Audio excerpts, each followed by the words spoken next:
नमस्कार। संसार क्रांति की टीम इसमें रोहतक में मौजूद है और यदि हम आज के समाज की वास्तविक स्थिति की बात करें, समाज की स्थिति बड़ी डामाडोल है और ऐसे में कहीं न कहीं जो अनुभवी व्यक्ति हैं उनका ये मानना है समाज की दिशा और दशा को दुरुस्त करने के लिए हमें अपनी संस्कृति और संस्कारों से जुड़ना अत्यंत आवश्यक है। और हमने जैसा कि हम अपने दर्शकों से कमिटमेंट करके चलते हैं, हम किसी न किसी ऐसी शख्सियत से आपको समय समय पर रूबरू करवाते रहेंगे जिसके माध्यम से आप लोगों को एक अच्छा संदेश जाएँ और समाज के निर्माण में भी अपना हम महत्वपूर्ण योगदान दे सकें।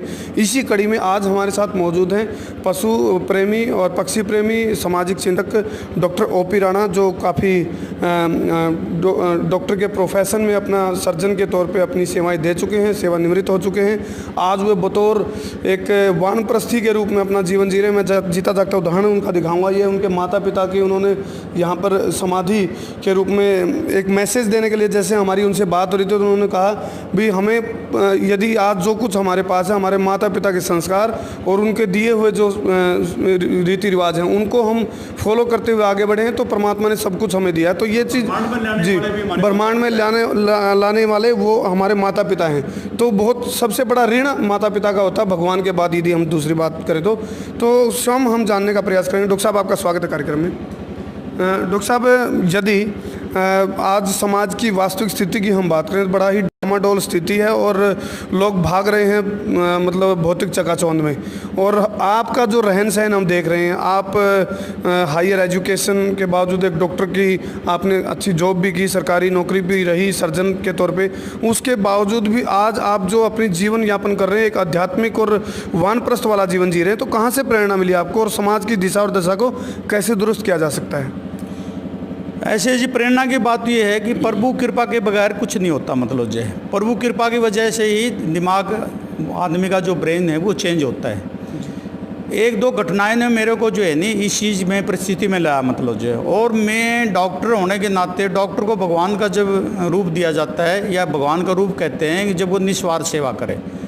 मैं एक पशु चिकित्सक मूक धन का मतलब जो डॉक्टर रहा हूँ और 40 साल इस प्रोफेशन में सरकारी नौकरी में रहा हूँ। उसकी बदौलत मेरे को परमात्मा ने, पशुधन ने, मैं तो परमात्मा नहीं बल्कि ये कहूँगा मूक पशुधन ने मेरे को इतना दिया कि परमात्मा सबको दे। उसने मेरे को कोई कमी नहीं छोड़ी है किसी भी तरीके से। बड़ी पारिवारिक और गृहस्थी रूपी जो मेरी जिम्मेवारी थी बड़ी बेखूबी से, बड़ी अच्छे ढंग से बच्चों को सेटल्ड किया। अच्छा मेरे को ये आश्रम बनाया मेरे लिए 1.5 एकड़ के अंदर, अच्छी कोठी गाड़ी सब कुछ दिया। तो मेरा ये उत्तरदायित्व का मोरल नैतिक ड्यूटी है, फर्ज है एक इन मूक धन का, जिनके बेचारे बोल सकते नहीं, कह सकते नहीं, बता सकते नहीं, विडम्बना इनकी है कि सारे दिन इनको भूखा रखो, प्यासा रखो, बेचारे बोल के नहीं कह सकते तो मेरे को प्यास लग रही है, भूख लग रही है। तो मैंने ये प्रेरणा मिली भाई ये है रिटायरमेंट के बाद ये कैसे लाइफ गुजारे। अब मेरे दिमाग में यह भी जिस मूक धन से हमने सब कुछ लिया है तो हमारा भी फर्ज बनता है कि मैं 65 ईयर्स का हूँ, अब एक वानप्रस्थ नाश आश्रम दोनों ही के रूप में आ रहा हूँ। तो इसमें ये है कि मैं इनकी निस्वार्थ सेवा करूँ और जो सबसे बड़ा धन है और जो मेरे साथ ये भौतिकवाद का तो कुछ जाएगा नहीं, मेरे साथ यही जाएगा कि वे मान लो मैं जब जाता हूँ धर्मराज जैसे हमारे विश्वमत आए, वो पूछेंगे भाई आपको पशुधन ने सब कुछ दिया, आपने उनके को क्या दिया? तो मेरे पास यदि मैं ये नहीं करूँ ये नहीं करता तो मेरे वहाँ खाते में जीरो होता, मेरा क्रेडिट डेबिट जो है नहीं जीरो होता, क्योंकि मैंने लिया है।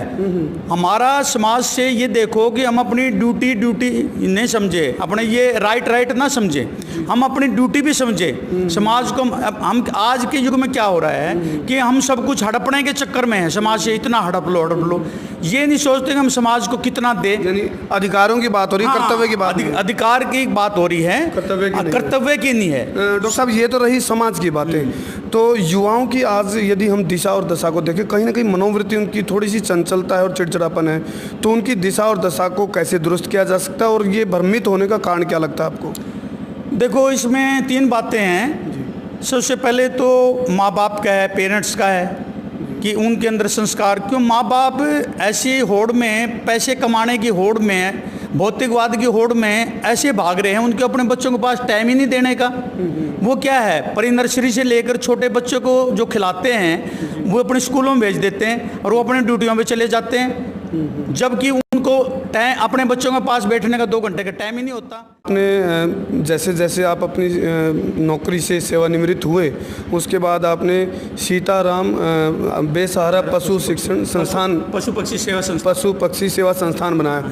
तो हम अपने दर्शकों को आपके माध्यम से दिखाना चाहेंगे, आपने जो अनाथ पशु और जो पक्षी आपने यहाँ पर पाले हैं, जिनकी आप सेवा कर रहे हैं, तो आप दिखाना चाहेंगे एक बार दर्शकों को?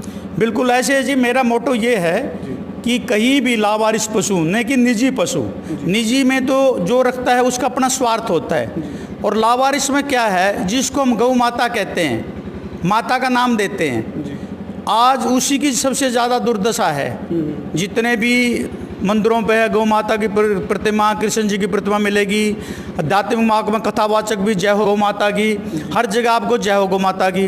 व्यवहारिक रूप में क्या है कि आज आपको एक लावारिस गधा नहीं मिलेगा कहीं भी, किसी रोड पे, किसी चौराहे पे, किसी भी एंगल पे एक लावारिस सूअर नहीं मिलेगा आपको। बछड़ा, बछड़ी, गायें, सांड, बैल और ये दिखाई देंगे। और मेरे पास क्या है, 99% केसेस यही आते हैं, बछड़ा, बछड़ी, गायें, बैल, और 1% कुत्ता आता है, बाकी कोई केसेस नहीं आते। बड़े अब दुर्भाग्य की बात है, एक तरफ तो हमारी हिंदू संस्कृति उसको माँ का रूप देती है, और एक की तरफ वो जो है नहीं माँ उसकी इतनी दुर्दशा है, उसकी तरफ कोई ध्यान ही नहीं। They depend on our mercy, वो हमारी दया के ऊपर है, निर्भर है। तो डॉक्टर OP राणा, यहाँ पर हमारे चैनल के माध्यम से हम भी कहना चाहेंगे, ऐसी ऐसी जो शख्सियत हैं जो अपनी प्रोफेशन के बाद अपने कहीं ना कहीं इनके अंदर जो माता पिता की प्रेरणा रही, और कहीं ना कहीं जो इतना बड़े स्तर पे ये पशुओं के प्रति, पक्षियों के प्रति जो इनके अंदर प्रगाढ़ प्रेम है, वो सब व्यक्तियों के अंदर होनी चाहिए। हम ये संदेश भी देना चाह रहे हैं अपने चैनल के माध्यम से। और अभी हम अपने दर्शकों को दिखाएंगे जो अनाथ पशु, बेसहारा पशु जिनकी ये सेवा करते हैं, तो हम अपने दर्शकों को दिखाने जा रहे हैं। आप बने रहिए हमारे साथ संसार क्रांति के साथ। तो जैसा कि हम दर्शकों को बता रहे थे, बेसहारा पशु पक्षी सेवा संस्थान जो सीताराम के नाम से यहाँ पर डॉक्टर OP राणा ऑपरेट कर रहे हैं, तो हम दिखाना चाहेंगे दर्शकों को। यह जैसे गायें हैं यहाँ पर, और हम डॉक्टर साहब से ही पूछते हैं, डॉक्टर साहब क्या समस्या थी इस गाय को? इस गाय को एक्चुअली क्या था, हॉर्न कैंसर था। जी। और वो क्या है, फूल के जैसे गोभी के आकार का हो जाता है और बढ़ता रहता है। इस गाय का हमने ऑपरेट किया, मतलब जो है ऑपरेट करने के बाद इसको निकाल दिया हमने, रिमूव कर दिया। वो जो है, जो उसके पर्टिकुलर पार्ट्स थे, जो कैंसर के पार्ट थे, उनको रिमूव करके, और इसको जो है रिमूव करके और फायरिंग करके अब इसका ट्रीटमेंट कर रहे हैं। और ये तकरीबन ठीक है, और समझो 2 हफ्ते तक ये बिल्कुल रिकवरी हो जाएगी इसकी। और अब खा पी भी ठीक रही है, सब कुछ ठीक है। पहले खाना पीना भी छोड़ रही थी, सब कुछ छोड़ रही थी, बेचैन रहती थी, सब कुछ रहती थी। तो देखिए आप यहाँ पर और भी हम देख पा रहे हैं, जो आवारा और लावारिस जो बेसहारा जो पशु होते हैं, उनकी यहाँ पर डॉक्टर साहब जो इनके पास तजुर्बा है, क्योंकि वेटनरी सर्जन ये रहे हैं, तो ये पशुओं का इलाज यहाँ पर करते हैं। जैसे हम दिखाना चाहेंगे, एक यहाँ पर बैल है, इसका जो खुर है, खुर बिल्कुल कट चुका था और इसका ट्रीटमेंट अभी चल रहा है। तकरीबन ये 99% ठीक हो चुका है। 99% ठीक हो चुका है। और डॉक्टर साहब ने बताया हमारी कोशिश यहाँ पर रहती है, जो बेसहारा और लावारिस और जो घायल पशु हैं उनका यहाँ पर इलाज करके हम उनको फिर गौशाला में भेज देते हैं, जैसे वो पूर्ण रूप से स्वस्थ हो जाता है। यहाँ पर एक हम और दिखाना चाहेंगे, एक यहाँ पर बैल है, ये भी इसकी हड्डी में फ्रैक्चर था और इसका भी यहाँ पर ऑपरेशन किया गया। जी। और वहाँ मैं अपने कैमरामैन को कहना चाहूँगा, दिखाएं उधर सामने की तरफ एक जैसे अकेला ये नहीं भी सिर्फ गोधन की बात करें, तो बेसहारा जो लावारिस घायल जो कुत्ते होते हैं या फिर और जो पशु पक्षी होते हैं, उनका भी यहाँ पर इलाज डॉक्टर साहब के द्वारा किया जा रहा है। तो आज की हमारी ये जो रिपोर्ट है, इस माध्यम से हम अपने दर्शकों को यही दिखाना चाह रहे हैं, कहीं ना कहीं जो समाज हित की बात है या फिर समाज में अपने कर्तव्यों को निभाने की बात है, तो वो सिर्फ कहने से नहीं चलेगा। तो हमने अपने दर्शकों को दिखाया चैनल के माध्यम से किस प्रकार से डॉक्टर OP राणा अपनी सेवाएं और पशुधन के लिए, पक्षियों के लिए, आवारा और लावारिस और घायल पशु पक्षियों के लिए यहाँ पर दे रहे हैं। तो गौओं को खास करके ये बड़ा हमने दिखाया, जैसे किस प्रकार से कैंसर से पीड़ित जो गायें हैं या फिर घायल जो गौएं हैं, उनका इलाज यहाँ पर हो रहा है। तो इसी प्रकार से हम अगली बार फिर आपको किसी न किसी ऐसी शख्सियत से आपको रूबरू करवाएंगे जिसके माध्यम से समाज को कोई संदेश जा सके। डॉक्टर साहब और कुछ कहना चाह रहे हैं, क्या कहना चाहेंगे डॉक्टर साहब? मैं ये संदेश देता हूँ, जो रिटायरमेंट के बाद जो टीचर बैठे हैं, डॉक्टर बैठे हैं, जो भी जिस लाइन के आदमी है, खासकर टीचरों को और डॉक्टरों को, तो मैं कम से कम उनसे रिक्वेस्ट करूँगा, मेरी एक उनसे वो है विनर प्रार्थना है कि इस अवस्था में वानप्रस्थ सन्यास आश्रम में आके आप काफ़ी जीवों को बचा सकते हैं।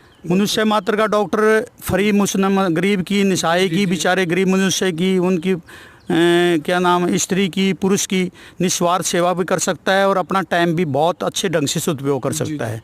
एक टीचर यदि गरीब निशाए बच्चों को पढ़ाए और 2-4 घंटे उन पर लगाए, वर्थ का टाइम ने बर्बाद करके टीवी देख के या गपशप मार के या किसी पॉलिटिक्स चिंतन के ऊपर या इधर उधर की बातें ताश खेल के नहीं गुजारें, वो किल द टाइम, अपने टाइम को नहीं मारें, उन टाइम का सदुपयोग करें, जिससे वो कितने छात्रों का जीवन को सुधार किया जा सकता है और कितने परिवारों का भला कर सकते हैं। मैं दोनों लोगों को, खासकर शिक्षक और डॉक्टरों को ये कहूँगा कि सेवानिवृत्त होने के बाद उन्होंने अपने समाज में सेवा करनी चाहिए और जिससे समाज का उत्थान हो सके। जी, बहुत अच्छा संदेश डॉक्टर साहब ने दिया है। और शिक्षक और चिकित्सक ये हमारे रीढ़ होते हैं और कहीं ना कहीं जो अपनी नौकरी का कार्यकाल को पूरा करने के पश्चात, सेवानिवृत्त होने के पश्चात वानप्रस्थ का जो उनका कर्तव्य धर्म है उसको निश्चित तौर से वो निभाएं, तो समाज के अंदर बहुत बड़ी एक जो कहीं ना कहीं जो अनियमितताएँ फैली हुई हैं उनको दूर किया जा सकता है।